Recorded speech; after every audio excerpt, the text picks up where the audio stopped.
Lord Blunkett has called on Labour MPs to create a new leadership group to form an alternative to Jeremy Corbyn in the wake of the party's dismal performance in last week's local elections.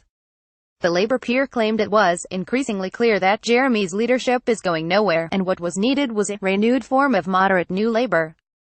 The former Home Secretary, who served in the Blair government, argued that his party could only be successful if it created a clear agenda based on a positive alternative rather than defining ourselves as being anti-everybody and everything.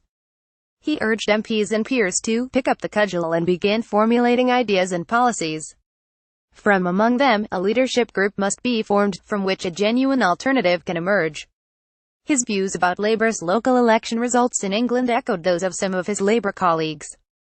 Alistair Campbell, the former number 10 spin doctor, suggested last week's performance showed the party was a long way from where we need to be anywhere near getting back into Downing Street. Ian Murray, the Edinburgh MP and a long-standing critic of Mr Corbyn, stressed how given the political context of the poll, Brexit turmoil on the customs arrangements, the Windrush scandal, low growth in the economy, Labour's local council results were an unmitigated disaster. Chuka Umunna, the former Shadow Business Secretary, also expressed disappointment and called for a proper post-mortem on the party's performance. Labour gained 77 seats and won 3 councils but failed to secure other targets, especially in London. Mr Corbyn said his party had put in a solid performance and was now well on the way to being able to form the next government.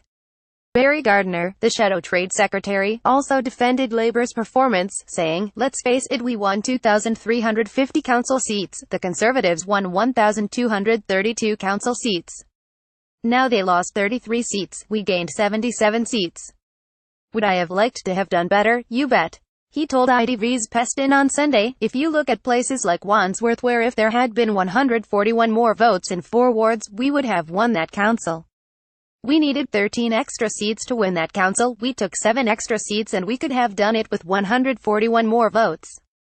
How extraordinary that a Prime Minister goes running to Wandsworth to say, "Congratulations guys, you've been wonderful, you only lost 7 seats to the Labour Party." I mean, that is not a Prime Minister who sees the pinnacle of her success culminating in a general election victory next time, is it? Added the Scot.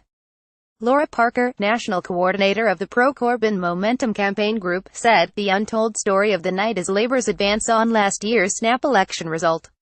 If this result were played out at a general election, the Tories would lose 12 parliamentary seats and be unable to form a government."